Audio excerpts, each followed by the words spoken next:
চায়ের সাথে খাওয়ার জন্য এই নাস্তাটি একদম জমে যাবে, সকাল কিংবা বিকাল। মাত্র ১ কাপ আটা দিয়ে এই মজার নাস্তা বানিয়ে দেখাবো। তাহলে চলুন শুরু করি। প্রথমে একটা বোলের মধ্যে নিয়ে নিচ্ছে আটা ১ কাপ। আটা ময়দা যে কোনো নিলেই হবে। স্বাদমতো লবণ দিয়ে দিচ্ছে আর তেল দিয়ে দিচ্ছে ১ চামচ। আর কালো জিরা দিয়ে দিচ্ছে 1/2 চামচ। কালো জিরা দিলে সুন্দর একটা ফ্লেভার পাওয়া যায়, খেতে ভালো লাগে। এখন ভালো করে ঘষে ঘষে মিক্স করে নিব। তারপরে নর্মাল পানি নিয়েছে 1/2 কাপ, অল্প অল্প করে দিব আর মেখে নিব। মেখে একটা ডো তৈরি করে নিতে হবে। আর এই ডো কিন্তু নরম হবে না, শক্ত টাইপের করে নিতে হবে। এখানে 1/2 কাপের অর্ধেক পানি লেগেছে। এখন আমি ঢেকে রেখে দিব 10 মিনিট। আর এদিকে একটা বাটিতে নিয়ে নিচ্ছি ময়দা 3 টেবিল চামচ আর তেল নিয়ে নিচ্ছি 3 টেবিল চামচ। তেল আর ময়দা সমান সমান নিতে হবে। ভালো করে মিশিয়ে নিচ্ছি। মেশানো হয়ে গেলে আমি এক সাইডে রেখে দিচ্ছি। আর এদিকে 10 মিনিট পর ফিরে আসলাম, ডোটা একদম মসৃণ হয়ে গেছে। এখন আমি ছোট ছোট করে এরকম করে লেচি কেটে নিচ্ছি। 6টা লেচি কেটে নিলাম। এখন একটা করে নিয়ে আমি রুটি বেলে নিব। পাতলা করে রুটি বেলে নিতে হবে আর ময়দা লাগিয়ে নিতে হবে। এইরকম পাতলা হবে। সবগুলো আমি বেলে নিয়েছি। এখন একটা করে রুটির উপরে আমি এইরকম করে ময়দার মিশ্রণ দিয়ে দিচ্ছি। দিয়ে সমস্ত রুটি হাত দিয়ে ভালো করে লাগিয়ে নিতে হবে। তারপর আরেকটা রুটি দিয়ে দিচ্ছি উপরে, দিয়ে আবারও ময়দার মিশ্রণ লাগিয়ে নিচ্ছি। তারপরে শুকনো ময়দা আমি উপর দিয়ে ছিটিয়ে দিব এরকম করে। তারপরে আরেকটা রুটি দিয়ে দিচ্ছি। এইরকম করে 6টা রুটি আমি উপর দিয়ে দিব আর ময়দার মিশ্রণ লাগিয়ে নিব। তারপরে ভাঁজ করে নিব এরকম করে।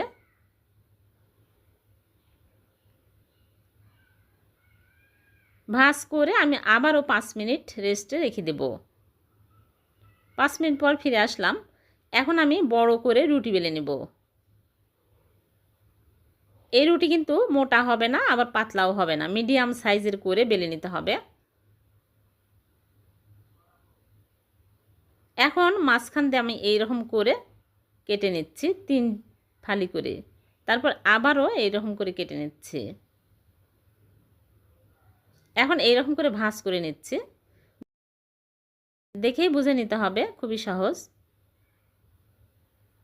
এইরকম করে ভাঁজ করে নিলাম, তাহলে ভাজার সময় একদম খুলে যাবে না। এই নিমকিগুলো বেশি করে বানিয়ে এয়ারটাইট বক্সে রেখে দিবেন, অনেক দিন পর্যন্ত মুচমুচে থাকবে। এখন আমি ভেজে নেব। এই জন্য আগে থেকে চুলায় ফ্যানে তেল দিয়ে তেল গরম করে নিয়েছে। এখন একটা একটা করে দিয়ে দিচ্ছি। দিয়ে একটু সময় নিয়ে ভালো করে উল্টিয়ে পাল্টে ভেজে নিতে হবে। বেশি হাই হিটে ভাজা যাবে না, একদম চুলা লো আঁচে করে সময় নিয়ে ভালো করে ভেজে নিতে হবে। দেখুন ফুলে কিন্তু বড় বড় হয়ে গেছে। একদম মুচমুচে খাস্তা হলেই তুলে নিতে হবে। হয়ে গেছে, এখন তুলে নিচ্ছি। 2 ব্যাচে ভেজে সবগুলো তুলে নিয়েছি। হয়ে গেল নিমকি। এভাবে 1 কাপ আটা দিয়ে মুচমুচে খাস্তা নিমকি বানিয়ে দেখবেন, চায়ের সাথে খেতে খুবই ভালো লাগবে। আর অনেক দিন পর্যন্ত স্টোর করে রেখেও খাওয়া যাবে। অনেক মুচমুচে খাস্তা হয়েছে, খেতে দারুণ টেস্টি হয়। ছোট বড় সবাই অনেক পছন্দ করবে।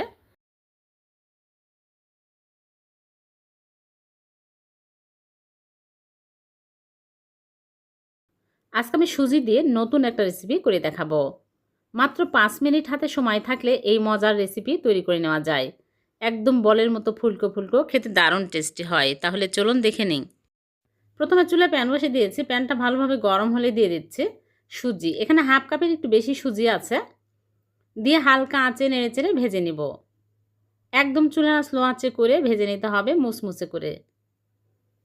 তারপরে দিয়ে দিচ্ছি স্বাদমতো লবণ আর চিনি 2 টেবিল চামচ, দিয়ে আরও কিছুক্ষণ নেড়েচেড়ে ভেজে নিব। তারপরে এখানে পানি নিয়েছি 1 কাপ, নর্মাল পানি 1 কাপ দিয়ে দিচ্ছি। চুলার আঁচ এই সময় একদম লো আঁচে রেখে দিতে হবে, তাছাড়া দলা পেকে যাবে। দিয়ে একদম নেড়েচেড়ে ঘন টাইট করে নিব। এটা কিন্তু নরম করা যাবে না, একদম শক্ত করে নিতে হবে। এরকম শক্ত হবে, ঠান্ডার পরে আরও শক্ত হয়ে যাবে। এখন চুলা থেকে নামিয়ে নিব। চুলা থেকে নামিয়ে একটা প্লেটে ঢেলে ঠান্ডা করে নিব। ঠান্ডা হয়ে গেলে আমি ভালো করে মথে নিব। তারপর আরও বেশি টেস্টি করার জন্য এর মধ্যে দিয়ে দিচ্ছি গুঁড়া দুধ 2 টেবিল চামচ দিয়ে কিছুক্ষণ নেড়েচেড়ে ভালো করে মথে নিব।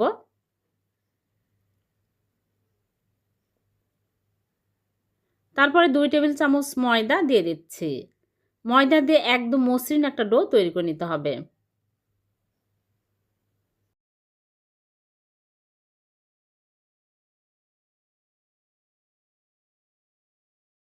এরকম শক্ত ডো তৈরি করে নিলাম। এখন ফ্রিতে নিয়ে আমি বড় করে রুটি বেলে নেব। আর ফ্রিতে ময়দা লাগিয়ে নিতে হবে, তাহলে বেলতে সুবিধা হবে। আর এই রুটিটা বেশি একদম মোটাও হবে না, বেশি পাতলাও হবে না, মিডিয়াম সাইজের করে বেলে নিতে হবে। এখন কুকি কাটার নিয়েছি, কুকি কাটার দিয়ে এরকম করে কেটে নিচ্ছি। গ্লাস দিয়ে কেটে নিলেও হবে। এরকম করে সবগুলো কেটে নেব। এই নাস্তাগুলো খুবই সহজ বানানো আর খেতেও অনেক মজার। মাত্র 5 মিনিট হাতে সময় থাকলে এই নাস্তা বানিয়ে খাওয়া যাবে। এতটাই সহজ আর এতটাই মজার।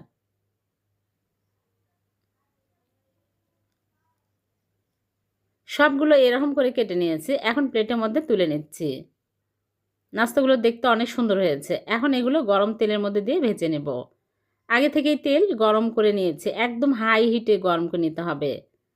দেওয়ার সাথে সাথে দেখবেন একদম বলের মতো ফুলে যাবে। একসাথে বেশি করে দেওয়া যাবে না। একটা করে ফুলে যাবে, তারপরে আরেকটা দিতে হবে। আর দেওয়ার সাথে সাথে তেল একটু উপরে তুলে দিবেন, তাহলে অনেক সুন্দরভাবে ফুলবে।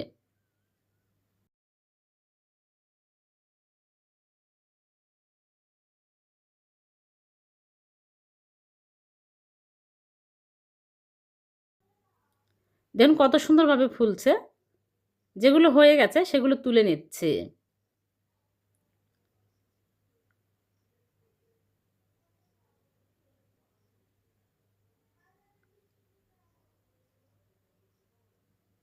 পরের ব্যাচে আরও ভেজে তুলে নিব। পরের ব্যাচে সবগুলো ভেজে তুলে নেব। সবগুলো ভেজে তুলে পরিবেশন করে নিলাম। হয়ে গেল মাত্র হাফ কাপ সুজি দিয়ে বলের মতো ফুলকো ফুলকো নাস্তা।